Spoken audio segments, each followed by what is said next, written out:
Hello students, welcome to the first session of soft skills.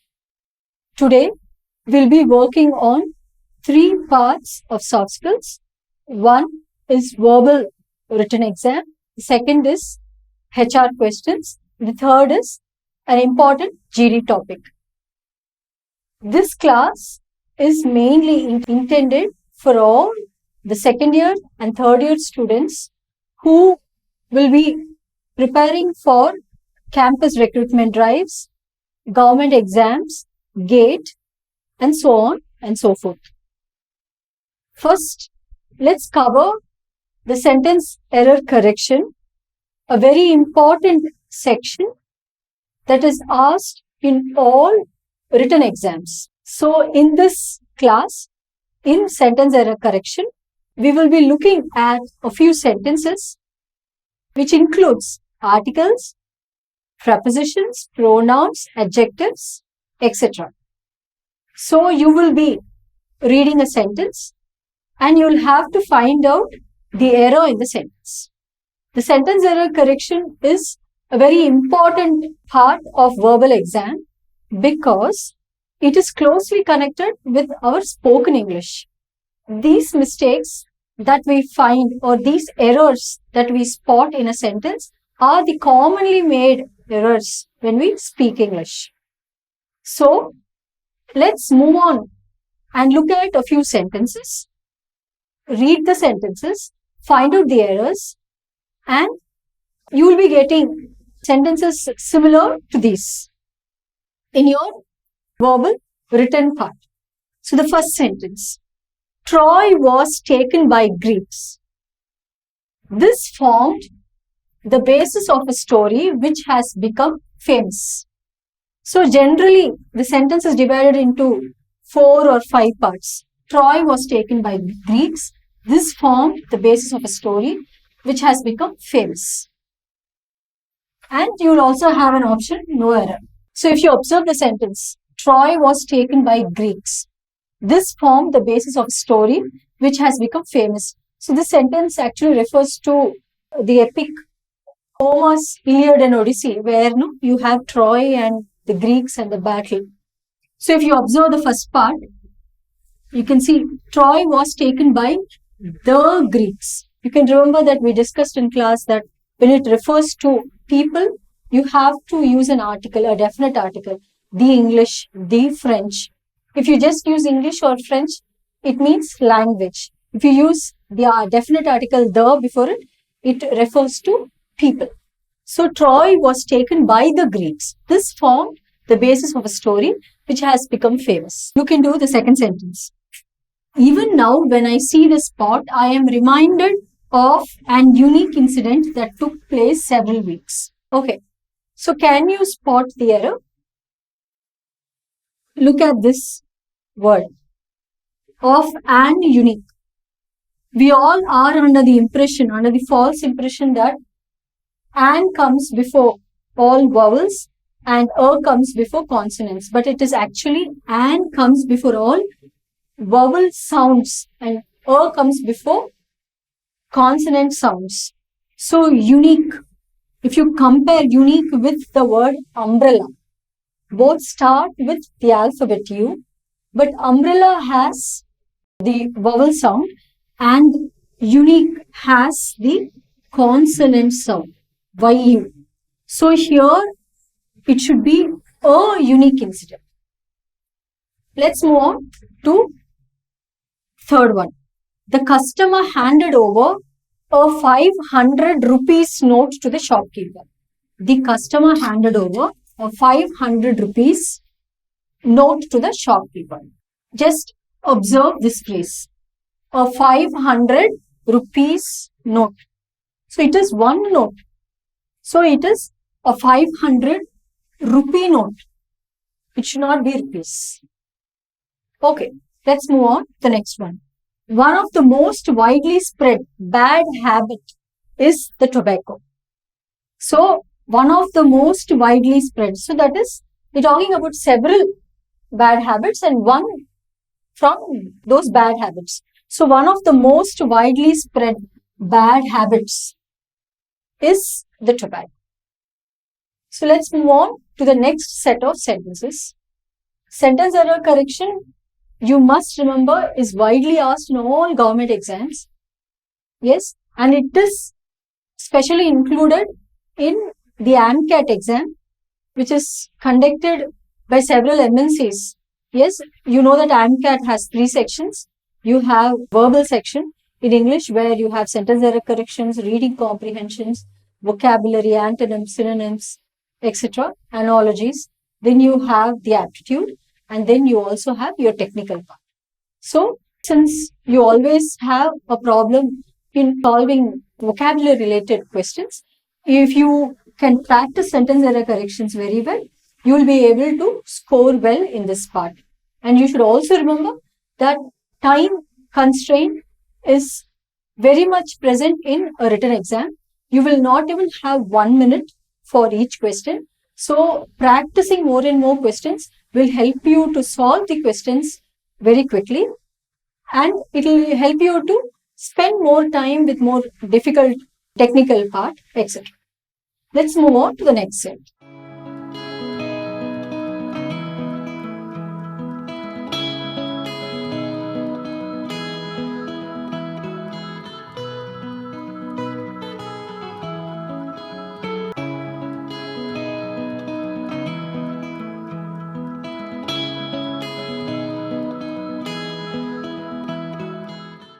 So we've come to the next 5 sentences.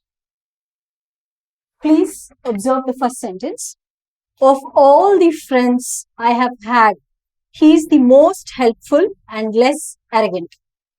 Of all the friends I have had, he is the most helpful and less arrogant. If you observe this, of all the friends, of all his friends, he finds this person as most helpful, and it should be the least arrogant. So the error is in this part. Let's move on to the next one. This hen lays many eggs last year. So the time period is last year, past tense. So the hen laid many eggs last year. Please note the difference. This part is one of the most important areas where you have the sentence correction. The first one is speaking lies. The second one is lying on the bed. And the third one is laying eggs. So lie, lied and lied. Lie, lay and laid. Lay, laid and laid. After toiling very hardly over a long period of time, he found that people recognized him as a successful person. After toiling very hardly over a long period of time, he found that people recognized him as a successful person. So you know the meaning of toiling? Toiling is working very hard. After toiling very hardly over a long period of time, he found that people recognized him as a successful person. Here the mistake is there's no why. It's only after toiling very hard. It is after toiling very hard over a long period of time, he found that people recognized him as a successful person. Let's move on to the next one. The engineer reminded them to have a thoroughly cleaning of the machine after each use. The engineer reminded them to have a thoroughly cleaning of the machine after each use. You clean a machine thoroughly, yes, but here it is not a verb. The engineer reminded them to have a thorough cleaning of the machine after each use. Next one. Our new playground is big and cleaner than this. See, you have to use, see here, if you remember, if it is in the superlative degree, this also is in superlative degree. So here they are comparing our playground with somebody else's. So it's in the comparative degree. So our new playground is bigger and cleaner than this. So please note, I want you to note down this. We'll come out with some more tips and tricks to really help you to crack sentence error correction. Let's move on to the next set of sentences. Observe the next one. Early rising brings out the better in a story writer. So what's the meaning of the sentence? The meaning of the sentence is early rising, that if you get up, if a story writer gets up early, that early rising, he'll be able to work well. So early rising brings out the better in a story writer. Yes? The mistake is here. If you can observe, early rising brings out the best. It's the best time for him to work. It's the best part where his creative skills can be, utilized. So early rising brings out the best in a story writer. So you all know that when you compare two people or two things or two places, as we saw in previous examples, we use comparative. So when it is, the ultimate, the superlative, so then you have to make sure that it is the superlative that is used. Students, let's go on to the next sentence. My father forbade me not to go through the contents of the letter. So here forbade means, it also means not to. So you should just use my father forbade me, remove not, to go through the contents of the letter. My father forbade me to go through the contents of the letter is the right meaning. If you observe, there are certain words that we use. For example, you say true fact. Fact itself is truth. You don't have to use true fact. Similarly, when we write emails, we say revert back. I'll revert back to you. The revert itself is coming back. You don't have to use back again. So that is what was pinpointed here. Let's move to the next sentence. The man cannot live by bread alone. Bread doesn't mean the bread that we understand. Bread means food. This is a general statement. Man doesn't mean one man or only males. It means human beings. It's a general statement. So when you're not very specific, you don't have to use an article. It should be just man cannot live by bread alone. The should not be used. Next, we'll move on to the next sentence. Both optimists and pessimists contribute to society. The optimist invents the aeroplane, the pessimist parachute. So you know the meaning of an optimist, you know the meaning of a pessimist. Optimist always sees the positive side of things. A pessimist sees the negative side of things. So an optimist wants man to fly. So that's why he invented the aeroplane. Yes. The pessimist is scared he might fall and the man might die. That is why he invented parachute.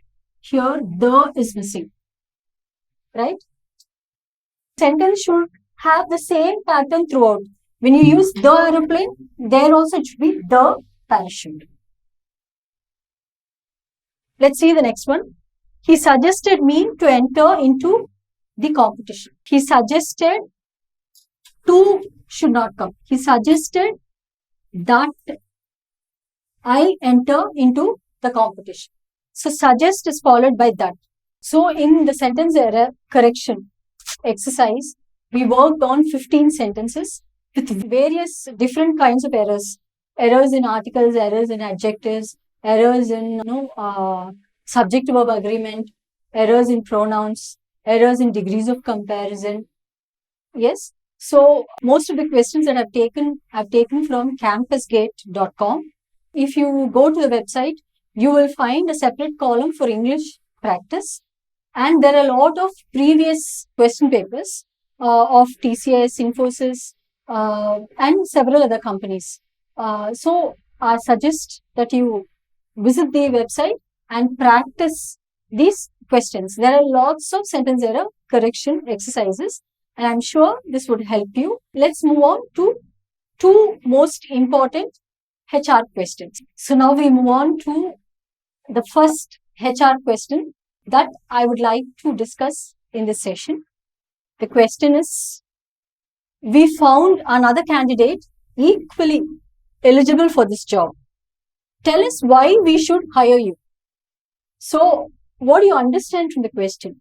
We found another candidate equally eligible. So, they've confirmed that you are also eligible, and they found another candidate equally as eligible as you are. So, tell us why we should hire you. So, they can just simply, or they can simply ask you, why should we hire you? I would like to give you some tips to write the answer. I can give you a ready-made answer, but it should be your own, with your own set of qualities. Only then you will be selected. So, no company would prefer somebody to give a ready-made answer or some answer that is picked from the internet.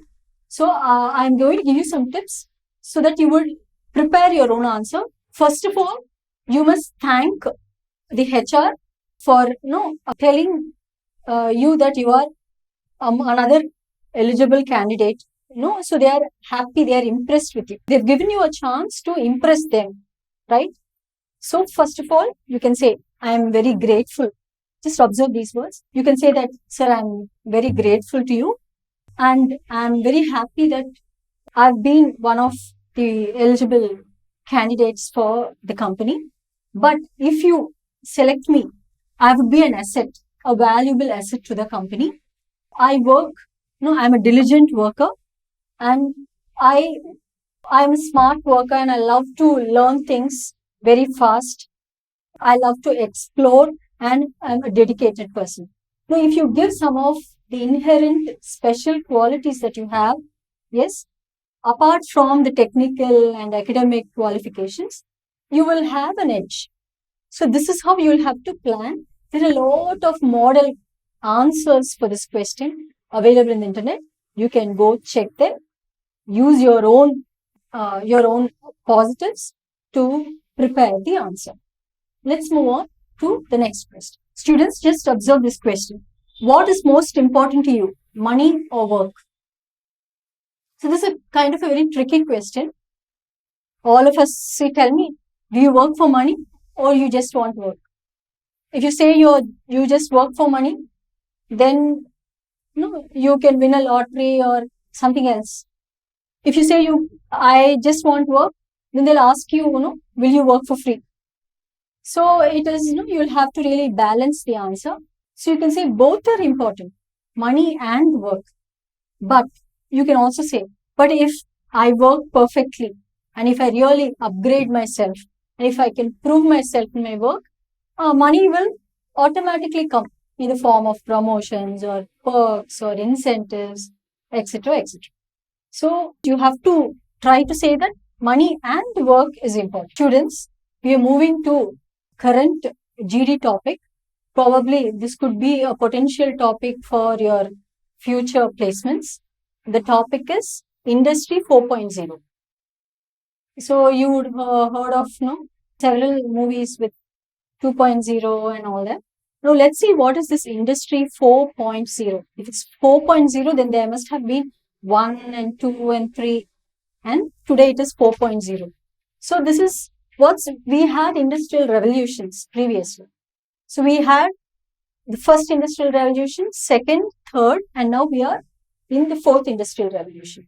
So the first industrial, you need to know some background information, because only if you have some background information and really good knowledge on the subject, you will be able to work on the GD. You will be able to grab the attention of the HR, and you will be able to come out successful in the GD. So because you all know that in a GD, it is just 1 or 2 students who can really prove themselves are selected. So talking about, when you talk about Industry 4.0, you should know about the previous industrial revolutions. The first industrial revolution that happened probably during 1760s to 1820s, 1840s, where no, where it was the main revolution came in the textile industry. So there were textile factories, power looms. There was this cotton gin. Cotton gin is an instrument, a machine that separates cotton seed from cotton. So this brought a revolution in the textile industry. Britain really manufactured a lot of textiles, and it made Britain the most powerful country in the whole world. When it comes to the second industrial revolution, it was with the establishment of rail tracks and electricity. So rails and electricity really brought a great revolution. There were a lot of factories. So there were a lot of people who worked in factories. So there was this unemployment and factory acts and slums and so many other things. And the third industrial revolution is the IT revolution that we all know about, right? So this IT revolution really changed perception, made India one of the top powers in the world. And now we move on to the fourth industry revolution. It is called smart factory. So during the first and the second revolution, there was factory, there was a machine. In the fourth industrial revolution, we are speaking about smart factory. So what is a smart factory? Yes, the fourth industrial revolution was first started in US, then in China, Japan, and now it's even in India. It was first started in Gujarat, where the whole factory, it is controlled from manufacturing to distribution to correcting of certain discrepancies, mistakes. Everything is done through IoT, IOP, with the use of artificial intelligence, cloud computing. If you Google for 4.0 in Wikipedia, you will get a lot of information. Some of, to define what this fourth industrial revolution or the smart factory is all about, it is an intelligent networking of machines and process in industry with an aid of information and technology. So you use artificial intelligence, you use cloud computing to program the machines in such a way that they take decisions and they do the whole thing. So some of the important terms are smart factory, produce smart products and the smart devices, because they can take their own decisions. And some of the few important terms connected are information transparency. So if you can call these as some of the advantages, because in a smart factory, everything is transparent. Yes, everything can be controlled through a computer. That is technical assistance. That is decentralized decisions. So if a unit has a problem, the machines can really take decisions and correct itself. It produces environmentally sustainable products. They're talking about green products, green supplies, and several other things, because see, there is very less wastage of products, there is maximum saving of time, there is maximum production. Yes, so please use the words IoT, IOP, and artificial intelligence and all these terms when you speak about Industry 4.0. I've heard this is a very latest topic being asked in several GDs in various other colleges by MNCs. So I want you to really prepare on Industry 4.0, gather as much as information you can. So you should be able to give a short introduction of Industry 4.0. You can either support that it has lots of advantages, and it is very easy to see the disadvantages also. So this is going to lead to a lot of unemployment. It is really going to affect the IT sector, which has been tuned to a certain way of working. It involves a lot of capital. Yes, the management should be ready to spend so much. So management are very unwilling about it, and nobody knows where this is going to lead to. What is the future? What is the scope of all these things? So students, today we've covered 3 sections of soft skills. First, we covered the most important part of verbal testing in English, that is sentence error correction, covering various areas in grammar like articles, adjectives, prepositions, pronouns in sentence error correction. Then we moved to 2 important HR questions. I've explained the question and I've given you some tips to prepare your own answers. Then we moved on to one most important latest GD topic that we have not yet covered in class, that is Industry 4.0. And I've given you certain terms. I've spoken about some background information. I've told you the scope of it, the advantages, the disadvantages. I really want you to read more about it and come to your own conclusions so that you will have an edge in the GD when you really attend it. I hope this was a very useful session. And I also want you to use certain apps. I've seen some students really approaching me about Cake app, I think. It's Cupcake, or that kind of an app helps you to really improve your spoken English, where you will be evaluated and given marks also. So don't waste your time. You can really improve and make maximum use of the time available. All the best. Please, you can send me your comments and I will definitely help you. And let's meet again. Thank you. Thanks for watching.